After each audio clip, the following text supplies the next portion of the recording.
If I have a bad habit, for example, and I'm going to throw a few examples, maybe it might be a problem here or might not be, it might be elsewhere, perhaps I know of it in different parts of the globe because technology is very advanced.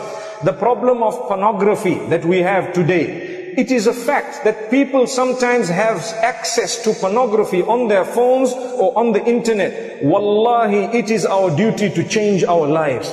I want to tell you one story. I cry when I listen to the story. One boy, he passed away in a car crash. And this is in a Muslim country. And he was a boy who was hooked onto pornography.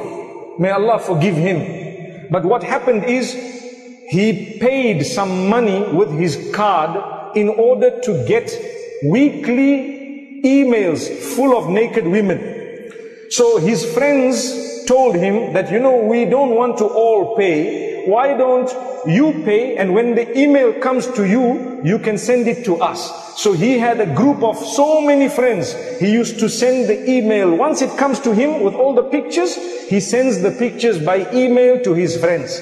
So he was getting tired of forwarding, so he decided to use auto forward. Auto forward means automatically the email will go forward.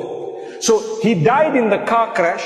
His friends were with him. They were shocked and they were really hurt that our friend has died. Some of them were involved in the crash, but they did not die.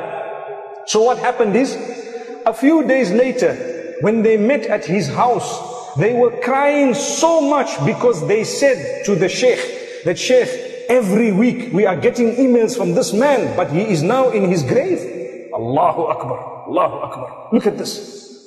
You see? So do we want this to happen to us? A person passed away, but because he put auto forward, it continued coming to him. They had to go back to the servers and they had to go back. It took a very long time before they had to cut, because they waited for the subscription to expire. But they were crying. They all learned a lesson. So I said that inshallah Allah will forgive him, because so many of you have stopped watching pornography because you learned a very big lesson. Subhanallah. So Allah can forgive him. We must not think bad about him. Allah is the judge. We are not there to judge anyone. So we ask Allah, but we learn a lesson. So I say in Ramadan, think about it. Those who have bad habits, if we die whilst we are engaged in something very bad, it will be an embarrassment for us. We'd rather become better people as we go. One day, I was sitting in one lecture of a very senior sheikh, and he said, think about how long you want to live.